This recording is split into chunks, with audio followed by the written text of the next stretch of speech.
Salut bande d'huîtres sous violence. Aujourd'hui, le sujet de la vidéo, c'est le poisson clown. Le poisson clown, c'est pas juste un petit poisson orange mignon.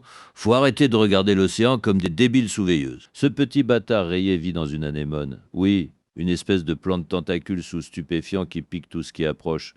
Un studio meublé à l'électricité, tout le monde entre eux, tout le monde finit en ravioli marin, sauf lui. Pourquoi? Parce que monsieur arrive doucement, se frotte, se tartine de mucus, oui, du mucus, de la morve de poisson bien honteuse, et grâce à ça, l'anémone le prend pour un colloque, donc elle le grille pas. Résultat, il vit dedans, il dort dedans, il mange dedans. Les autres poissons regardent ça de loin en mode « Non frère, moi j'aime trop ma peau ». Et il fout pas rien, il nettoie l'anémone, il la défend, il lui ramène de la bouffe. C'est une colocation infernale, mais rentable. Et maintenant, le truc qui te gifle le cerveau, tous les poissons clowns naissent mâles.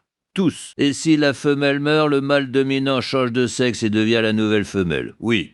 Promotion interne immédiate. La nature a dit, on pleure après, là on remplace le poste. Donc en théorie, si Nemo perd sa mère, son père finit par devenir sa mère. Imagine le bug mental du gosse. Papa? Non, mon chéri. Quoi? C'est maman. Et si ensuite il rencontre un autre mâle poisson clown? Bam! Nouveau couple. Famille recomposée dans un cactus électrique. Nemo finit chez le psy marin. Alors Nemo, qu'est-ce qui te trouble? J'ai perdu ma mère, puis mon père est devenu ma mère, puis ma mère a retrouvé un mec. Attends mon petit, je vais chercher un collègue. Mais le plus absurde, c'est que biologiquement, c'est ultra efficace.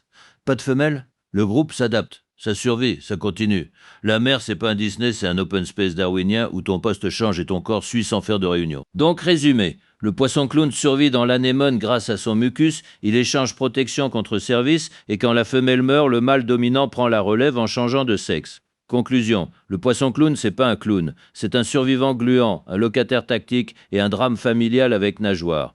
Maintenant dégage avant que je te fasse réviser les méduses et fais les petits gestes de chaîne que font les gens civilisés quand ils aiment bien qu'on hurle des infos dans leur écran.